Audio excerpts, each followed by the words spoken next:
সোমবার গোমতী জেলার পঞ্চায়েত রাজ ট্রেনিং সেন্টারে পঞ্চায়েত মন্ত্রী কিশোর বর্মনের উপস্থিতিতে অনুষ্ঠিত হয় এক পর্যালোচনা বৈঠক।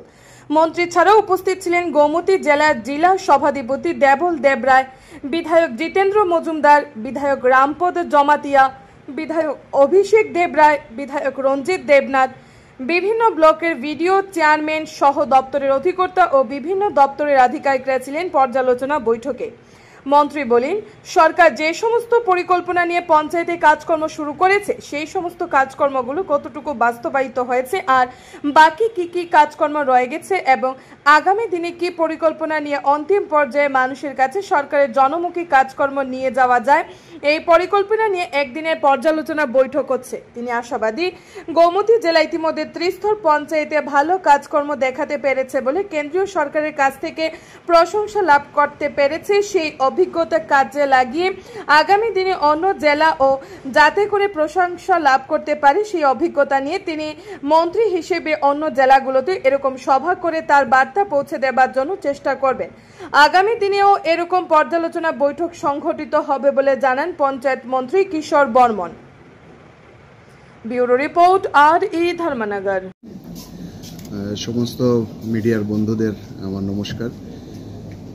গত কিছুদিন হলো আমি পঞ্চায়েত দপ্তরের মন্ত্রী হিসাবে দায়িত্ব পেয়েছি। তো আমরা জানি আমাদের ত্রিপুরা রাজ্য মা ত্রিপুরেশ্বরীর ভূমি এবং গোমতী জেলা মা ত্রিপুরেশ্বরীর জেলা।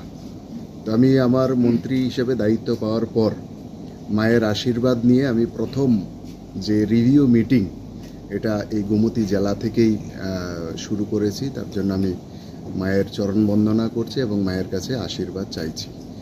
আজকে এই রিভিউ মিটিংয়ের মূল উদ্দেশ্য হচ্ছে আমাদের গোমতী জেলা গত বছর আমরা সারা ভারতবর্ষের মধ্যে পঞ্চায়েত রাজ ব্যবস্থার বিভিন্ন উন্নয়নমূলক কর্মসূচির মধ্যে সারা ভারতবর্ষের মধ্যে গোমতী জেলা প্রথম হয়েছে।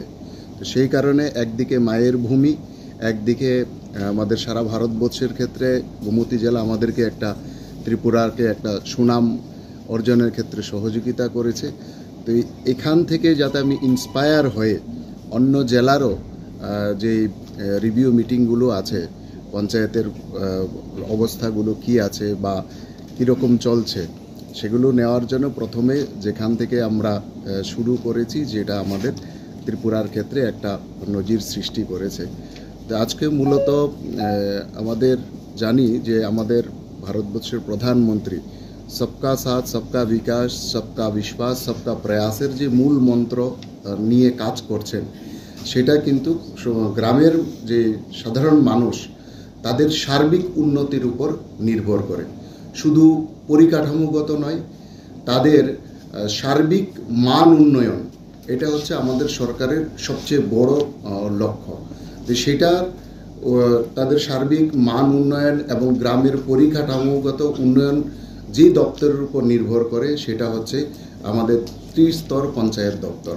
তো সেখানে আমাদের জেলা পরিষদ, আমাদের পঞ্চায়েত সমিতি এবং আমাদের পঞ্চায়েতগুলো এখনো পর্যন্ত কি ধরনের পারফরমেন্স করেছে, কোথায় কোথায় আরও ভালো পারফরমেন্স করতে গেলে কোথায় কোথায় তাদের অসুবিধা হচ্ছে, কি করলে পরে আমরা আরও ভালো পারফরমেন্স করতে পারি, এই বিষয়গুলো দেখার জন্য আজকের এই রিভিউ মিটিং।